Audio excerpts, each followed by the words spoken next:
വെളിയിൽ നിന്ന് ഈ കോളി അകത്ത് പ്രവേശിച്ച് ഇവരുടെ എണ്ണം പെറ്റുപെരുകുമ്പോൾ അത് ഡയേറിയ പോലെയുള്ള വളരെ മോശപ്പെട്ട അവസ്ഥയിലേക്ക്, രോഗങ്ങളിലേക്ക് നമ്മെ നയിക്കുന്നു.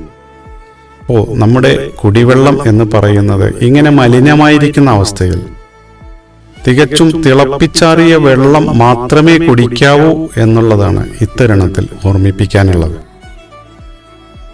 ഒരാൾ ഒരു ദിവസം എത്ര വെള്ളം കുടിക്കണം എന്നുള്ളതിന് പലർക്കും ഒരു സംശയമുണ്ട്. 2.4 ലിറ്റർ മുതൽ 3 ലിറ്റർ വരെ വെള്ളമാണ് ശരാശരി ഒരു വ്യക്തി കുടിക്കേണ്ടത്. എല്ലാ വ്യക്തികളും കുടിക്കേണ്ട വെള്ളത്തിന്റെ തോത് നിജപ്പെടുത്താൻ നമുക്ക് കഴിയില്ല. പകൽ മുഴുവൻ സൂര്യപ്രകാശത്തിൽ ജോലി ചെയ്യുന്ന, വെയിൽ കൊണ്ട് ജോലി ചെയ്യുന്ന ഒരു വ്യക്തിയും എയർ കണ്ടീഷൻ റൂമിൽ ഇരുന്ന് ജോലി ചെയ്യുന്ന ഒരു കമ്പ്യൂട്ടർ എഞ്ചിനീയറും ഒരേ അളവിലാണ് വെള്ളം കുടിക്കേണ്ടത് എന്ന് പറഞ്ഞാൽ അത് തികച്ചും യുക്തിരഹിതമായിരിക്കും.